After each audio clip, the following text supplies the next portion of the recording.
Hello students, welcome to you all on official YouTube channel of Sanskaram group of schools. Student, today we are going to start the part number 4 of our history chapter 2, Socialism in Europe and the Russian Revolution.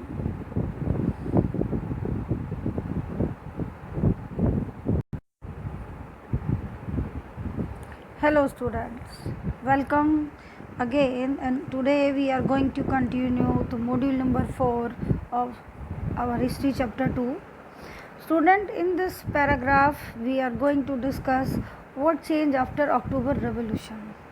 हमने previous अपने जो module है उसके अंदर discuss किया कि किस तरह से पहले फरवरी रेवोल्यूशन में जो जारिज़म है उसका एंड हुआ, तो अक्टूबर रेवोल्यूशन में बोल्शेविकों के हाथ में पावर आ गई। अब नेचुरली सी बात है, जब बोल्शेविक ने पावर को गेन किया तो उसके बाद अब पॉलिटिकल पावर में वो लोग आ चुके हैं, तो जितने भी प्रॉमिस उन्होंने किए होंगे लोगों से या जो आइडियोलॉजी उनकी पार्टी की थी वो सब उन्होंने अप्लाई किया होगा। तो अब हम उसी के बारे में डिस्कस करते हैं कि रशिया के अंदर अक्टूबर रेवोल्यूशन के बाद में हालातों के अंदर क्या बदलाव आए, क्या पॉलिटिकल सिस्टम, सोशल सिस्टम क्या चेंज हुआ उसके अंदर। So let us start student. The Bolsheviks were totally oppose to the private property. Bolshevik आपको पता है वो किसके खिलाफ थे? निजी संपत्ति के खिलाफ थे।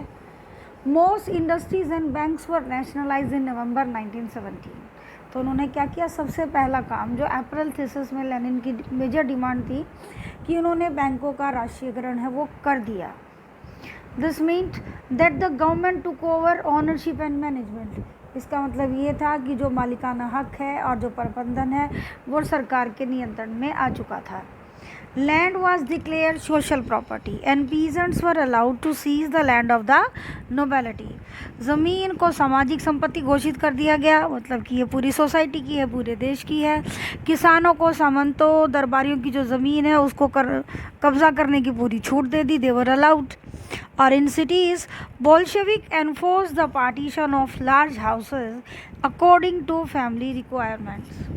और शहरों में क्या किया? बोल्शेविक के नए मकान मालिकों के लिए जो जितना उनको चाहिए था उतने बड़े मकान को, मतलब कि उनको पोर्शन छोड़ दिया और बाकी को छोटे छोटे हिस्से करके और बेघर या जो ज़रूरतमंद लोग हैं उनको देने के लिए उन्होंने उनके घर भी कब्जा लिए। यानी कि जो बड़े बड़े रिच लोगों के मेंशन थे, जो घर थे, वो बोल्शेविकों ने ले लिए, क्योंकि अब आपकी प्राइवेट प्रॉपर्टी तो रही नहीं, सब कुछ देश का है।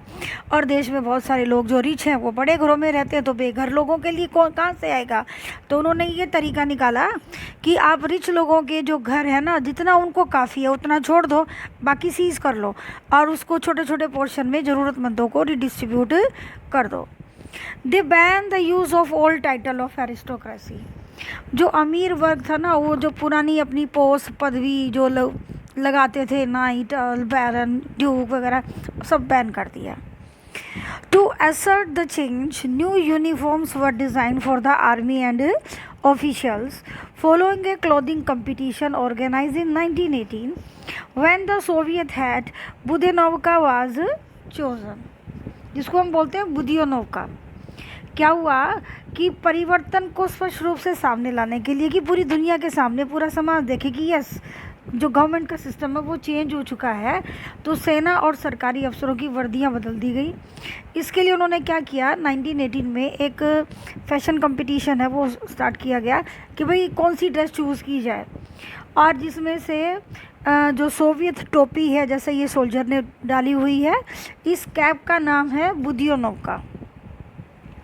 ये रशियन कैप मानी जाती है आदमी की, फ़िलहाल आफ्टर जो कम्युनिस्ट जब से सरकार में आए तब से।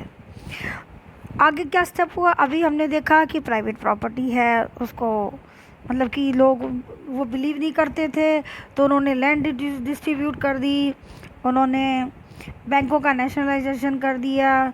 तो ये सब क्या है? इसका मतलब they are applying their April thesis demand. आगे क्या हुआ? The Bolshevik party was rename the Russian Communist party Bolshevik. Bolshevik party का नाम बदल के रूसी कम्युनिस्ट पार्टी बोल्शेविक नाम रख दिया गया। In November 1917, the Bolshevik conducted the elections to the Constitution Assembly, but they failed to gain majority support.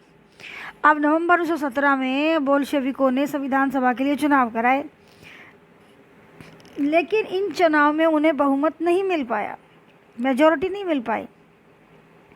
अब कॉन्स्टिट्यूशन आपका रूल था, लेकिन कॉन्स्टिट्यूशन असेंबली में आपके मेंबर्स हैं वो जीत कर नहीं आ पाए। सो इन जनवरी 19 the assembly rejected Bolshevik measures and Lenin dismissed the assembly. होना ही था भाई।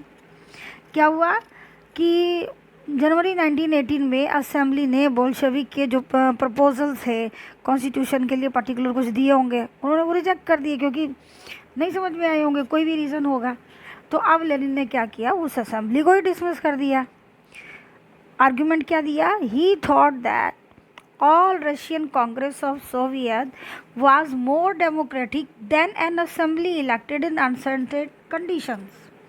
उसका मानना था कि अनिश्चित परिस्थितियों में चुनी गई असेंबली के मुकाबले अखिल सोवियत जो हमारी कांग्रेस है वो कहीं ज़्यादा लोकतांत्रिक संस्था है, क्योंकि इसमें पूरे हम लोग वर्कर्स वगैरह ये सब हैं इसके अंदर। So in March 1918, despite opposition by the political allies, the Bolshevik made peace with Germany at Brest Litovsk. हुआ क्या, मार्च 1918 में जो अप्रैल थीसिस की उसकी थर्ड जो डिमांड थी, दूसरी जो उसकी अलाइज पार्टी थी उन्होंने उसका मंजूरी नहीं दी, लेकिन इसके बावजूद भी बोल्शेविकों ने जर्मनी के साथ में एक एग्रीमेंट कर लिया। सेकेंड वर्ल्ड वॉर से ये लेफ्ट आउट हो गए ब्रेस्ट लिटोवस्क के अंदर। In the years that followed, और जो आगे आने वाले साल थे उसमें क्या हुआ, Bolshevik become the only party to participate in the election to all Russian Congress of Soviets which became the parliament of the country. कि आगे आने वाले सालों में बोल्शेविक जो पार्टी है वो अखिल रूसी सोवियत कांग्रेस के लिए होने वाले चुनाव में हिस्सा लेने वाली सिंगल पार्टी रह गई। तो हुआ क्या, Russia become a one party state. जो रशिया है वो एक पार्टी वाला क्या बन गया, एक दलीय राजनीतिक व्यवस्था वाला देश बन गया, कि आपके देश में अब एक ही राजनीतिक दल होगा जो कि इलेक्शन में पार्टिसिपेट करेगा। वन पार्टी रूल हो गया। और हमने पॉलिटिकल में पढ़ाई है, one party rule is equal to dictatorship, because the citizen doesn't have any fair choice to choose the candidate. तो चलिए हम आगे बढ़ते हैं। अब काफ़ी हद तक ये भी जो वर्कर थी, वर्कर की गवर्नमेंट थी, गरीबों की गवर्नमेंट थी। ऐसा नहीं कि गरीबों की थी, वर्कर्स की थी, कम्युनिस्ट थे, लेकिन काफ़ी हद तक कुछ एक्टिविटी डिक्टेटरशिप टाइप वाली थी। तो क्या किया, the secret police, sorry first line is left, trade unions were kept under party control. जितनी भी हमारी व्यापारिक जो ट्रेड यूनियन थी उन पर सरकार का नहीं बल्कि पार्टी का कंट्रोल आया। और उसके बाद क्या किया, the secret police called the Cheka first and later OGPU and NKVD punish those who criticise the Bolsheviks. काफ़ी हद तक इसने वही कर दिया जो कि फ्रेंच रेवोल्यूशन में किसने किया था, रॉबेस्पियर ने। कि गुप्तचर पुलिस, जिसको पहले चेका का नाम दिया गया, बाद में OGPU और NKVD नाम बदलते गए इसका, वो जो बोल्शेविक को आलोचना करता था उसको वो पनिशमेंट देते थे। Many young writers and artists rallied to the party because it stood for socialism and for change. बहुत सारे युवा लेखक कलाकार पार्टी की तरफ आकर्षित हुए क्योंकि वो समाज और परिवर्तन के प्रति समर्पित थी ये party. But after October 1917 this led to experiment in the arts and architecture. तो हुआ क्या, 1917 की क्रांति के बाद ऐसे कलाकार और जो लेखक हैं उन्होंने कला में, वास्तुशिल्प में नए नए एक्सपेरिमेंट करने शुरू किए। But many become disillusion because of the censorship of the party encourage. लेकिन इसमें से बहुत सारे लोगों का जो अब दिल था ना वो इससे दूर हो गया क्योंकि पार्टी ने सेंसरशिप की जो स्ट्रॉन्ग पॉलिसी लगा रखी थी ना, ये गुप्तचर पुलिस पनिशमेंट वगैरह, मतलब बंदों के हाथ पैर, मतलब आपको छोड़ भी दिया लेकिन कि उड़ो गगन के अंदर, लेकिन आपके जो पैर हैं वो तो डोर से बांध रखे हैं ना, आप कितना उड़ो, उड़ ही नहीं पाओगे। इस तरह से लोगों को बोल तो दिया कि क्रांति हो गई, राजा से मुक्ति मिल गई, लेकिन लोगों के ऊपर काफ़ी सारे कंट्रोल हैं वो लगा दिए गए। ये कब हुआ? आफ्टर अक्टूबर 1917, जब बोल्शेविकों की पार्टी का रूल आया। अब आपको पता है 1 मई को लेबर डे के नाम से जाना जाता है। ये देखिए, मे डे डिमॉन्स्ट्रेशन ऑफ मॉस्को इन 1918। ये कम्युनिस्टों की जो गवर्नमेंट है उसके अंदर ये प्रदर्शन था एक तरह से। अब हम बात करेंगे अक्टूबर रेवोल्यूशन के बाद वहाँ का जो समाज है, जो उसमें बदलाव आया, लोग उसको लेके क्या सोचते थे। ये बॉक्स में हम 3 में पढ़ेंगे। The October Revolution and the Russian country side, 2 views, 2 दृष्टिकोण हैं। तो पहला हम पढ़ते हैं, एक फेदोर बेलोव है जिन्होंने एक कलेक्टिव फॉर्म की बारे में हमें बताया था। क्या है देखिए, the October Revolution and the Russian countryside, अक्टूबर की क्रांति और रूसी का देहाती इलाका, 2 दृष्टिकोण अलग अलग के। देखिए, news of the revolutionary uprising of October 25, 1917 reach the village of the following day and was greeted with enthusiasm. To the peasant, it mean free land and the end of the war. 25 अक्टूबर 1905 को जो क्रांति है उसकी उथल पुथल की खबर है, अगले दिन गांव में पहुंच गई। लोगों ने खुशियां मनाई और किसानों के लिए इसका मतलब था मुफ्त ज़मीन और युद्ध का खात्मा। The day the news arrived, the landowners manor house were looted, their stock farms were requisitioned and his vast orchard was cut down and sold to peasants for wood. All his far buildings were torn down and left in ruins, while the land was distributed among the peasants who were prepared to live the new Soviet life. क्या हुआ? जिस दिन ये खबर मिली उसी दिन जमींदार की हवेली यानी कि मैनर जिसको हम बात कर रहे थे, वो जिसका बड़ा सा बिल्डिंग थी वो लूट ली गई, उसके खेत कब्जे में ले लिए गए।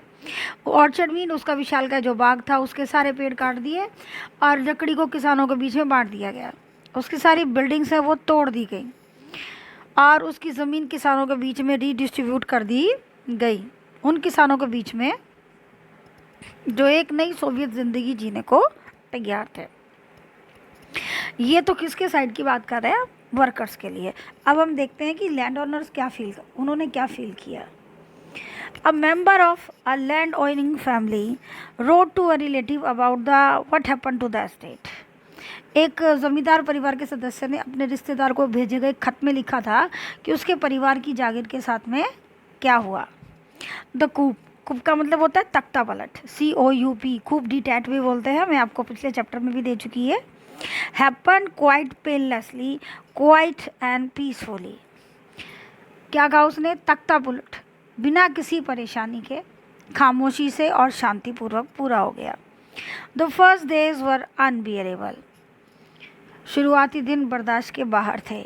Mikhail Mikhailovich, the state owner was calm. Mikhail Mikhailovich जो जागीर का मालिक था वो बड़ा शांत था। द गर्ल्स आल्सो, लड़कियां भी। I must say the chairman behave correctly and even politely. इसमें कोई शक नहीं था कि चेयरमैन का व्यवहार सही है, बड़ी विनम्रता से बात कर रहा था। We have left 2 cows and 2 horses,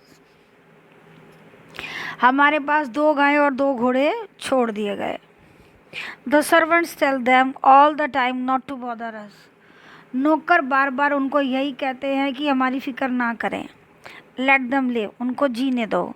we vouch for the safety and property, कि इनकी सुरक्षा, इनकी जिम्मेदारी हमारे ऊपर है। We want them treated as humanly as possible,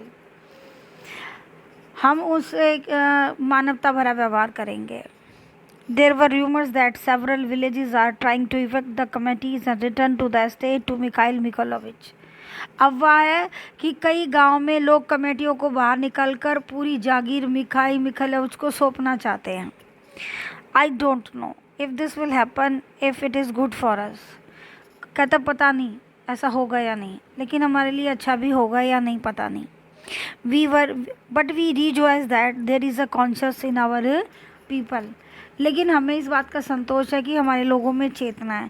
ये बात किसने की? एक लैंड ओनर ने जबकि उसको जो उसकी जो एस्टेट के जो वर्कर्स थे वो उसके साथ उसके ऊपर अटैक करना नहीं चाहते थे, वो हमला बोलना नहीं चाह रहे थे। तो वो इसी बात से संतुष्ट था कि मेरी जागीर के जो लोग हैं वो मेरे साथ दुर्व्यवहार नहीं कर रहे हैं।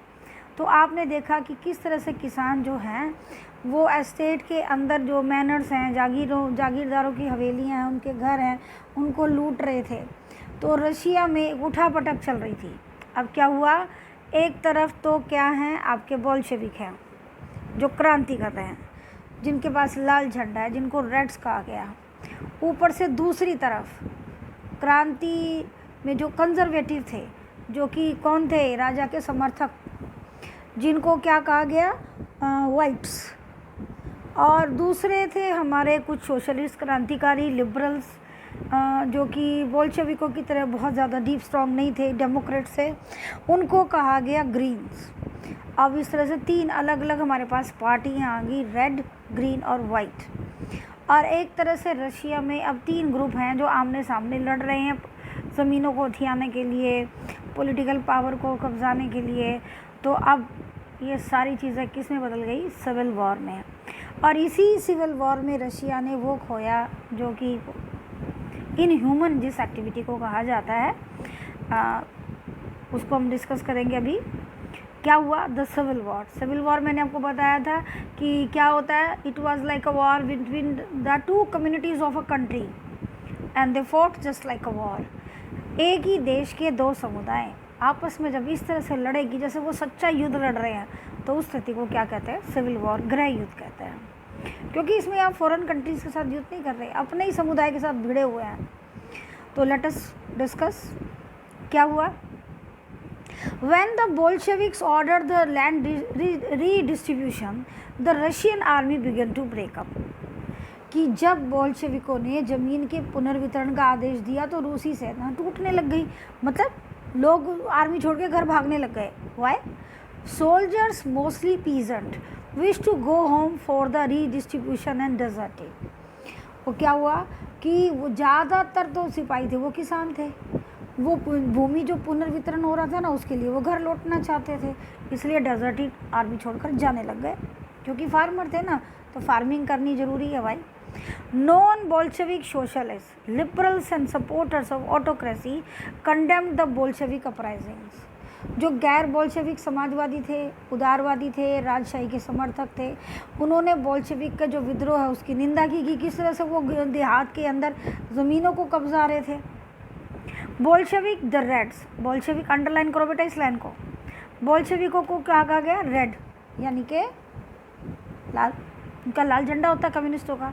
ड्यूरिंग 1918 एंड 1919 द ग्रीन्स, जो इनको हरा रंग दिया गया, सोशलिस्ट रेवोल्यूशनरीज, समाजवादी क्रांतिकारी लोग, सामाजिक क्रांतिकारी मीन जिनको हम ये कह सकते हैं just like Democrats, and whites protsarist mean की जो जार के समर्थक थे, controlled most of the Russian empire. उनके पास अभी भी रशिया का काफ़ी बड़ा हिस्सा था।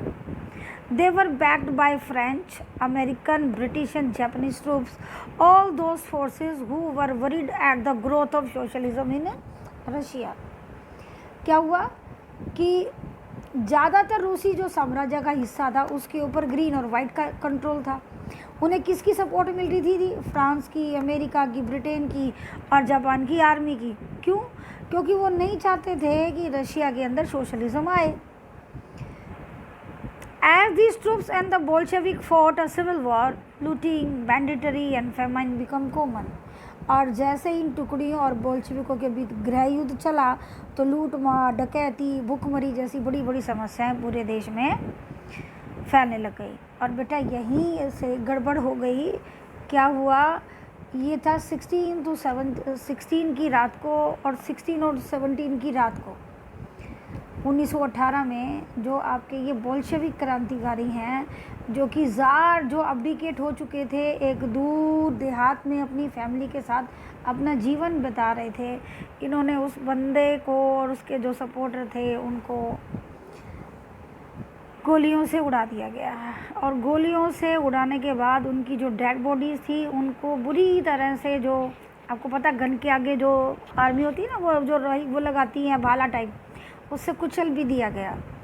और इन लोगों की डेड बॉडीज़ को जंगल में एक माइन थी, उसका जो पिट नहीं है उसके अंदर डाल के और उनके डिस्ट्रॉय कर दी डेड बॉडी और बरीड कर दी। बहुत बुरा किया इन बोल्शेविकों ने, ये इनका सबसे घटिया काम था। क्योंकि ज़ार जो था, ठीक है आपको राजशाही नहीं चाहिए, बस tsar was not a bad person. हाँ, मानते हैं कि उसके कुछ आइडियाज़ गलत थे, बट उसने रशिया के डेवलपमेंट के लिए बहुत किया था। वो just like a reformer for that country. बस उन्होंने 4 उनकी बेटियां, एक छोटा बच्चा, यानी कि 5 बच्चे, हस्बैंड वाइफ, और साथ में शायद 2 या 3 सपोर्टर भी थे। उन लोगों को गोलियों से भून दिया गया और जंगल में उनकी डेड बॉडीज़ है वो बरीड कर दी गई। और फिर जब 1991 के बाद ये सब ये जब आपका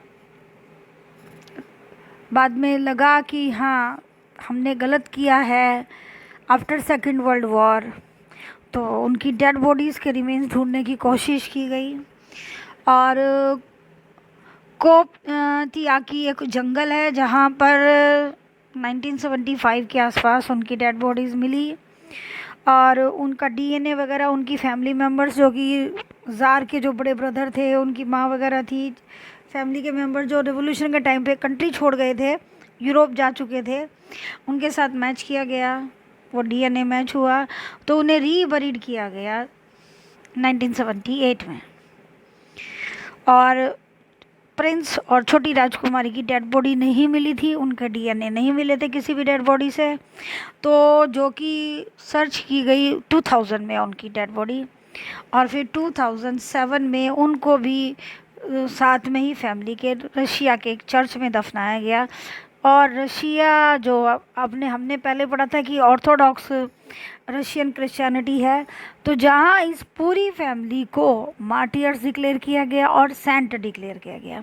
तो अब हम जो रशिया में अगर आप ज़ार निकोलस की बात करेंगे तो सेंट ज़ार निकोलस की बात होती है, ओके, सेंट अलेक्जेंड्रा की बात होती है। उन्हें सेंट का दर्जा दिया गया कि इस सिविल वॉर में एक क्या हुआ, असैसिनेशन हुआ रूलिंग फैमिलीज़ का, जो कि हमें यहाँ बुक में नज़र नहीं आएगा। This was happen on 16-17 night of the 16 to 17 जुलाई 1918। और ये सब किया गया था कम्युनिस्ट रेवोल्यूशनरी से, जो बोल्शेविक पार्टी है। तो ये एक नुकसान रशिया ने सहा। चलिए अब आगे देखते हैं। Supporters of private property among white took harsh steps with peasants who had seized lands। अब जो क्या हुआ, निजी संपत्ति के जो हिमायती लोग थे ना, ज़ार के सपोर्टर्स जो थे, उन्होंने ज़मीन पे कब्जा बल जो किए हुए किसान थे जो उस वक्त कर रहे थे, उनके साथ में बुरा व्यवहार किया। तो उससे क्या हुआ, such action led to the loss of popular support for the non Bolsheviks. अब क्या हुआ, अब जो बोल्शेविक गरीब लोगों को ज़मीन बांट रहे हैं वो ज़्यादा पॉपुलर हो रहे थे ना। अब वाइट लोग तो ज़ार के क्या थे, सपोर्टर थे, वो तो अपनी ज़मीन वापस छीनेंगे, तो किसानों ने उनको लाइक नहीं किया। तो by January 1920 the Bolshevik control most of the former Russian empire. तो उनकी जो इन हरकतों के कारण क्या हुआ, जो गैर बोल्शेविक है उसके प्रति जन समर्थन तेजी से घटा, और जनवरी 1920 तक जो रूसी साम्राज्य का ज़्यादातर हिस्सों के ऊपर बोल्शेविका का कंट्रोल हो गया। They succeeded due to cooperation with non Russian nationalist and Muslim Jadidist. और जो ये बोल्शेविक थे ना, इनको जो ज़्यादा कामयाबी मिली थी वो किसकी वजह से मिली, गैर रूसी राष्ट्रवादी।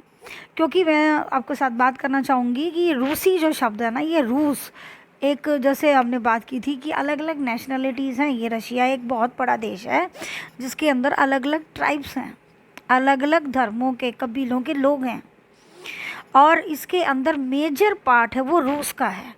और जिसका काफ़ी बड़ा एरिया है।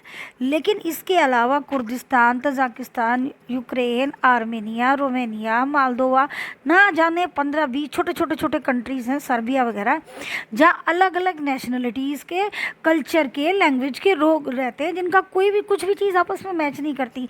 कईयों का तो रिलीजन भी मैच नहीं करता।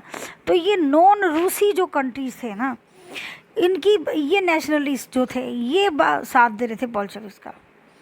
Cooperation did not work where Russian colonist themselves turn Bolshevik.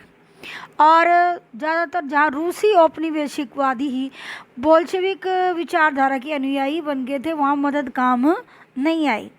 मतलब कि अब जहाँ आपको, क्योंकि इन्होंने कुछ इलाकों को कब्जाया था, जैसे मैं बात करी थी कि रूसी ने, तो वहाँ उन लोगों ने ज़्यादा सपोर्ट नहीं किया इन लोगों को।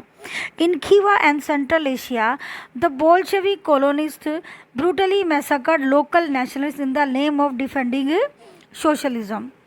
क्या हुआ कि मध्य एशिया में जो खीवा में बोल्शेविक उपनिवेशक थे, समाजवाद की रक्षा के नाम पर स्थानीय राष्ट्रवादियों का उन्होंने बड़े पैमाने पर कत्लेआम किया, क्योंकि उनको लग रहा था कि ये हमारे अगेंस्ट खड़े हो जाएंगे। बोल्शेविक ने कई जगह क्रूर स्टेप भी उठाए। In this situation many were confuse about what the Bolshevik government represented. तो अब ऐसे हालात में बहुत सारे लोगों को ये समझ में नहीं आ रहा था कि बोल्शेविक सरकार क्या चाहती है। एक तरफ तो अब प्राइवेट प्रॉपर्टी के खिलाफ हैं, वर्कर की बात कर रहे हैं, पीजेंट की बात कर रहे हैं, जारिज्म को ख़त्म कर रहे हैं, लेकिन आप आम आदमी का भी तो मर्डर कर रहे हैं। काफ़ी हद तक आप किस तरफ जा रहे हैं, डिक्टेटरशिपों की ओर, जैसे कि रॉबेस्पियर ने फ्रेंच रेवोल्यूशन के टाइम में किया था। Partly to remedy this, most non-Russian nationalists were given political autonomy in the Soviet Union, USSR, the state Bolshevik created from the Russian Empire in December 1922. क्या हुआ, अब 1922 में सोवियत यूनियन राष्ट्र का निर्माण हुआ, जिसको हम यूएसएसआर के नाम से जानते हैं, जिसकी फुल फॉर्म होती है, बेटा नोट करना, union of Soviet socialist republics, short term में हम कहते हैं सोवियत यूनियन। दिसंबर 1922 में इसकी फॉर्मेशन हुई थी। क्या हुआ कि आंशिक रूप से इस समस्या को निपटने के लिए ज़्यादातर जो गैर रूसी जो नेशनलिस्ट हैं, उन्होंने सोवियत संघ यूएसएसआर में रूसी साम्राज्य में से बोल्शेविकों जो स्थापित किया गया था राज्य, उसके अंदर क्या किया, बस since this was combined with unpopular politics, the Bolshevik force the local government to follow like the harsh discouragement of nomadism, कि to attempt to win over different nationalists who were only partly successful।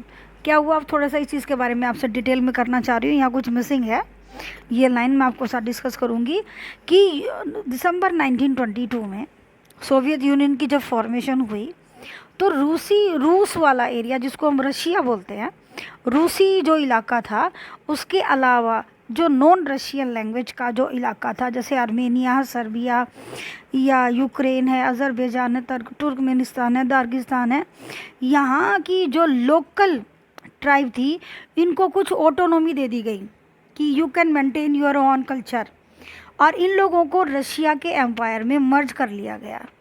और इधर भी जो Soviet union मिली, Bolshevik इस इलाके पर भी empire के एक बड़े हिस्से पर कब्जा करने में सक्सेसफुल रह गए, और अपने देश का नाम बदल दिया गया। क्या रख दिया गया उसका, यूएसएसआर, यानी कि सोवियत यूनियन। कि नॉन रशियन नेशनलिस्ट हैं उनको पॉलिटिकल ऑटोनॉमी दे दी, और यूएसएसआर फॉर्मेशन करने में ये सक्सेसफुल हो गए। लेकिन बोल्शेविक जो थे ना, उन्होंने क्या किया, जो लोकल गवर्नमेंट है ना, उसके ऊपर कुछ सख्त पॉलिसी भी लगा दी, क्योंकि जो भी ये इलाका टर्की के साथ लगता है, इधर ये मुस्लिम इलाका है, और यहाँ पर नोमैडिक लोग ज़्यादा है, नोमैडिज्म चलता है। और वही अंग्रेज, जिस तरह से अंग्रेज भारत में कहते थे ना कि घुमंतु लोग हैं, these are dangerous for the society, तो इन्होंने भी नोमैडिज्म पर रोक लगाने की पूरी कोशिश की। और लेकिन ये जो रूसव का थोड़ी सख्ती करी, थोड़ी नरमी की, तो अल्टीमेटली बोल्शेविक जो हैं वो डिफरेंट जो नेशनलिटीज़ थी ना उनको कंट्रोल करने में सक्सेसफुल हो गए। तो अब थोड़ा सोर्स भी हम देखते हैं। Central Asia of the October revolution, two views. जो अक्टूबर क्रांति के समय मध्य एशिया के दो दृष्टिकोण, ये हम हमारे कैमन रॉय जो हमारे भारतीय क्रांतिकारी जो भारत के अंदर मैक्सिकन कम्युनिस्ट पार्टी के संस्थापक थे, यानी कि मार्क्सवादी विचारधारा के ऊपर जिन्होंने कम्युनिस्ट पार्टी भारत में बनाई थी। एमन Roy was an Indian revolutionary, a founder of the Mexican Communist Party and the prominent communist leader in India, China and Europe.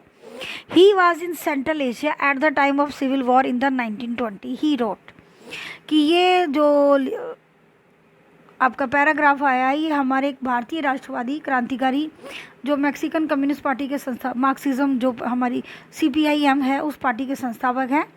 Bharat, चीन और यूरोप में कॉमिंटन के प्रमुख नेता थे। 1920 में जब रूस में ये गृह युद्ध चल रहा था तो उस वक्त वो सेंट्रल एशिया के इलाके में थे। उन्होंने क्या कहा? The chief and was a benevolent old man. जो मुखिया था एक भला सा बुजुर्ग था। His attendant a youth. उसका सहायक एक नौजवान था। स्पोक रशियन, रूसी भाषा बोलता था। He had heard of the revolution which had overthrown the Tsar and driven away the generals who conquered the homeland of the Kyrgyz. So the revolution mean the Kyrgyz were master of their home again. बेटे ये Kyrgyzstan की बात कर रहा है क्योंकि वो लोग किर्गिज हैं, ट्राइब का नाम है, इसीलिए उस इलाके का नाम किर्गिस्तान है। कुर्दिस्तान में कुर्द ट्राइब रहती है, ठीक है। कजाकिस्तान में कजाक रहती है, तजाकिस्तान में तजाक रहते हैं। अलग अलग ट्राइब है, उसी के नाम पर इनके नेशन है।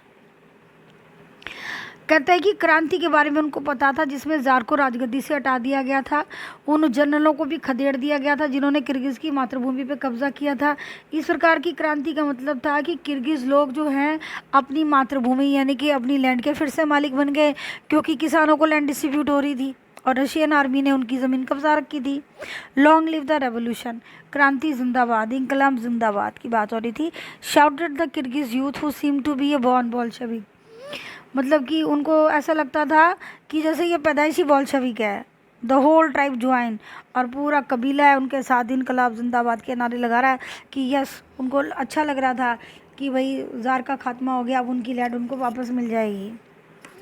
पर हुआ क्या था? The Kyrgyz welcomed the first revolution, the February Revolution, with joy, and the second revolution with concentration. Concentration and terror. Kyrgyz लोग फर्स्ट क्रांति के समय तो खूब झूम गा रहे थे, दूसरी क्रांति के टाइम पे तो वो अचंभे में और दहशत में चले गए। This first revolution freed them from the oppression of the Tsarist regime and strengthened their hope that autonomy will be realized. कि पहली क्रांति ने ज़ार के जो दमनकारी शासन है उससे आज़ाद कराया था और उनको ये उम्मीद जागी थी कि उन्हें स्वायत्ता मिल जाएगी। But the second revolution, October revolution, was accompanied by violence, pillage, taxes and establishment of dictatorial power. और जो दूसरी क्रांति थी उसने हिंसा की, लूटपाट की, टैक्स का बोझ कर दिया और एक तानाशाही सत्ता की एस्टेब्लिशमेंट कर दी। Once a small group of Tsarist bureaucrats oppressed the Kyrgyz, now the same group of people perpetuate the same regime. पहले एक बार ज़ार के जो नौकरशाह हैं उसके छोटे से गुट ने किर्गिज़ों का दमन किया था। अब Bolshevik doing the same thing, कि उनके लिए शोषण में कोई बदलाव नहीं आया। तो अब लोगों को लग रहा था कि ज़ार के शोषण में भी और बोल्शेविकी के शोषण में कोई ज़्यादा अंतर नहीं था।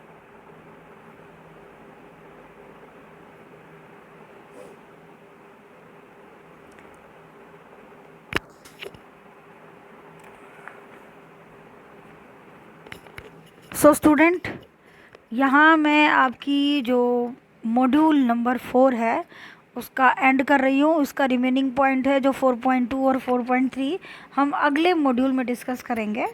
तो till then student, if you like my explanation, please like my video and subscribe it. Thank you very much.